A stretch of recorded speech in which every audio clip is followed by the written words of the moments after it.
ทุกคนมาร้านบะหมี่เกี๊ยวที่เป็นมากกว่าบะหมี่เกี๊ยวค่ะคลิปนี้ห้ามพลาดเลยนะคะฟ้ากินอร่อยวันนี้จัดให้ตามมาเลยค่ะ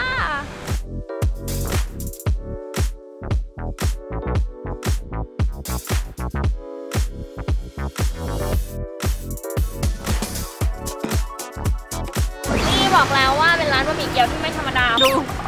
เมนูเยอะมากเดี๋ยวฟ้าจะจัดเด็ดๆครับ2-3 อย่างที่จะมีทั้งเกี๊ยวกุ้งแล้วก็เกี๊ยวหมูเดี๋ยวสั่งรวมเลย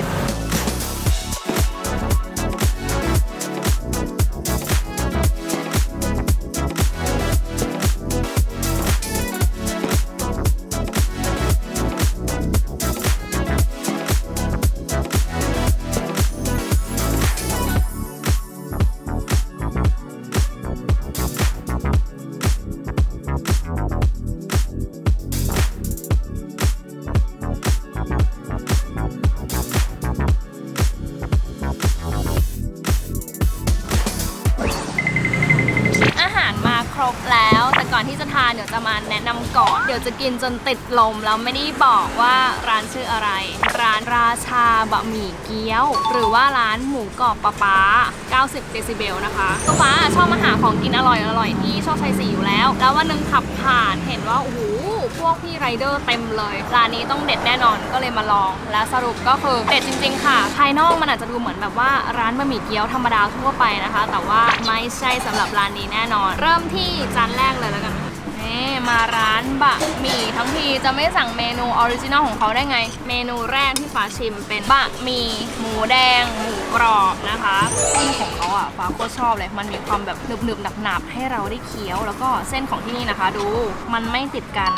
ตอนฟ้ากินเข้าไปอ่ะมันมีความหอมมากฟ้าไม่รู้ว่าแบบเขาทำยังไงที่เขาใส่น้ำมันคลุกด้วยอะไรสักอย่างหรือเปล่านะคะเพราะมันให้รสชาติที่กลมกล่อมแล้วก็มีความหอมมากๆอ่ะกินเข้าไปแล้วตีดชิมคำแรกกัน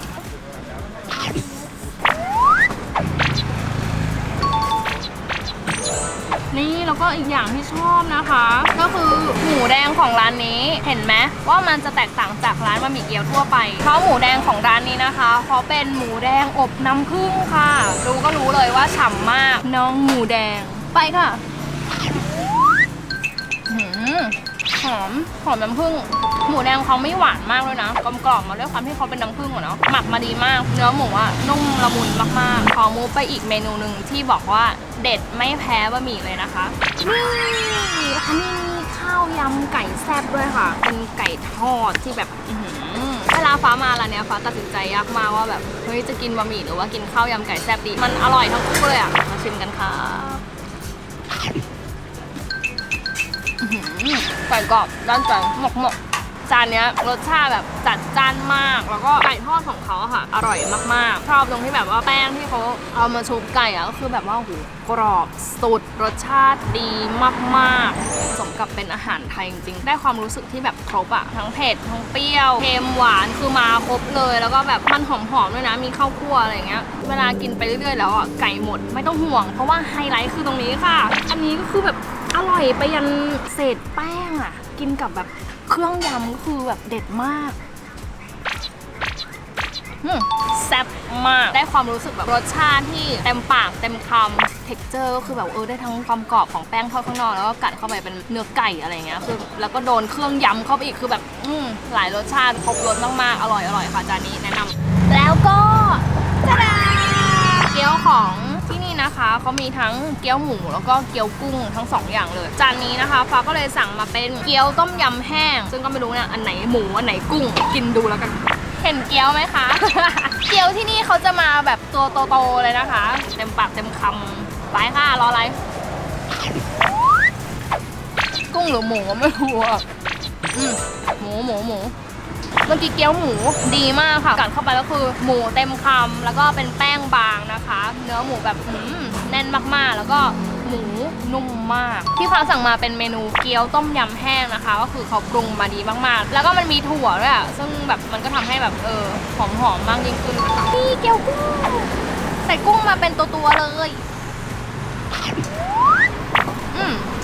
สั่งให้ใส่ทั้งหมูแดงหมูกรอบมาด้วยนะคะเพราะว่าหมูกรอบร้านนี้เขาเป็นหมูกรอบป๊า90 เดซิเบลกินเข้าไปแล้วเสียงดัง90 เดซิเบลนั่นเองเมนูต่อไปขอเอาใจคนที่ไม่ชอบความจำเจบะหมี่ไก่แซ่บอ่ะจะให้อร่อยก็คือคลุกเคล้าให้มันเข้ากันค่ะ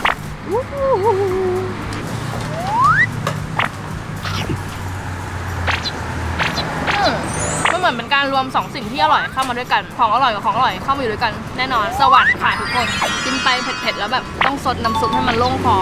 อร่อยไปยันน้ำซุปจ้า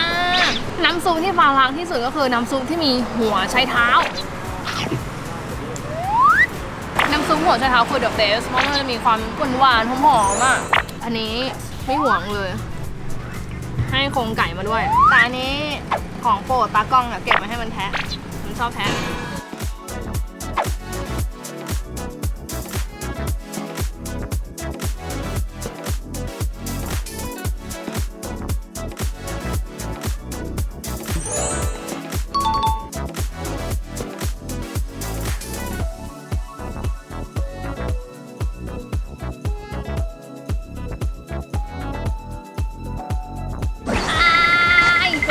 ฟ้ายืนหนึ่งมากฟ้ากินจนร้านปิดอ่ะ จริงๆก็คือขายดีมากขายหมดไวมากนะคะจริงๆจะเปิดตั้งแต่5 โมงเย็นไปจนถึง4 ทุ่มนะคะแต่ว่าอยากให้รีบมานิดนึงช่วง2 ทุ่มบางทีไก่กรอบก็หมดแล้วอะไรอย่างเงี้ยขายไปไวมากจริงๆทุกโต๊ะที่มาก็คือต้องสั่งเมนูไก่กรอบกันทุกโต๊ะเลยนะคะก็อยากให้มาลองชิมกันนะคะเป็นอาหารจานเดียวอาหารจานด่วนที่อร่อยมากๆเลยจริงๆนะคะสำหรับร้านราชาบะหมี่เกี๊ยวอยู่ที่โชคชัย4นะคะซอย33ค่ะสังเกตง่ายๆเลยนะคะก็คือร้านก็ตั้งอยู่ตรงป้ายเลยอย่างเงี้ยค่ะก็สำหรับที่จอดรถก็หากันเองนะคะเอาดีหาแปะตามข้างถนนแล้วก็มองรถของท่านดีๆด้วยระหว่างทานนะคะก็อย่าลืมมาชิมกันนะคะอิ่มอร่อยแล้วก็ถูกและดียังมีอยู่จริงนะคะฝากไว้ด้วยค่ะทุกคนวันนี้ฟ้าไปแล้วนะบ๊ายบายอย่าลืม subscribe ช่องฟ้านะคะแล้วก็กดกระดิ่งกริ๊งกริ๊งกริ๊งไว้ด้วยนะคะเพื่อที่จะไม่พลาดคลิปต่อไปเวลาฟ้าพาไปกินอะไรอร่อยๆนะวันนี้ไปนะคะ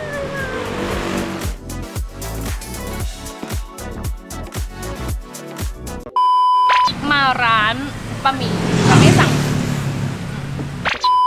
แน่นอนเมนู